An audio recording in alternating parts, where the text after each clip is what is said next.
আজ একটা বন্ধুকে নিয়ে ডাক্তার দেখাতে মেডিসিন সেন্টারে গিয়েছিলাম। সেখানে একটা জিনিস খারাপ লাগলো, মেডিসিন সেন্টারের ভিতরে কোল্ড ড্রিঙ্কস বিক্রি করছে।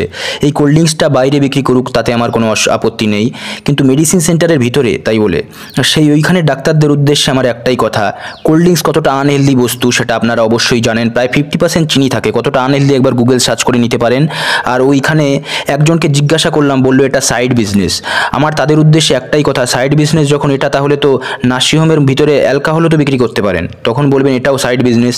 আপনাদের এই কোল্ড ড্রিঙ্কস বিক্রি করা দেখে একটা কথা বলতে ইচ্ছে করছে, একদিকে রুগীকে ঠিক করছেন, আবার অপরদিকে এইসব খাইয়ে অসুস্থ করছেন। তাহলে এই আনহেলদি জিনিস বিক্রি করে মেডিসিন সেন্টারের রুগীদের অসুস্থ করাও তাহলে সাইড বিজনেস। আমি ওই কোল্ড ড্রিঙ্কসগুলো সব ছুঁড়ে ফেলে দিতাম সেদিন, শুধু বন্ধুরা ঠেকিয়েছিল বলে, তাই না হলে ওইখানেই ঝামেলা করতাম। মেডিসিন সেন্টারের বাইরে আনহেলদি জিনিস বিক্রি করুন, কোনো অসুবিধা নেই, তা বলে মেডিসিন সেন্টারের ভিতরে না। একদিকে ঠিক করছেন, অন্যদিকে অসুস্থ করছেন। আপনারা শিক্ষিত মানুষ, আমার কথাটা অ্যাকচুয়ালি বুঝতে পারবেন। আমার মা বাবা আমাকে একটা শিক্ষা দিয়েছে, যেখানে খারাপ হবে তার বিরুদ্ধে প্রতিবাদ করতে। এখন আগস্ট মাস, সেই সম্বন্ধে কিছু কথা বলি। 15ই আগস্ট আমাদের মহান দেশ ভারতবর্ষ স্বাধীন হয়েছিল কিছু মহান ব্যক্তির দৌলতে, যেমন নেতাজি সুভাষচন্দ্র বসু, ক্ষুদিরাম বসু, ভগৎ সিং, বিনয় বাদল দীনেশ।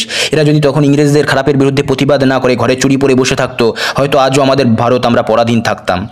এখন আছে ভারত পুরোপুরিভাবে স্বাধীন তখনই হবে যখন যখন যার যেখানে বাড়ি ও যেখানে খারাপ হচ্ছে দেখবে, প্রতিবাদ করবে, তাহলেই এই মর্তভূমিটা স্বর্গ হয়ে উঠবে।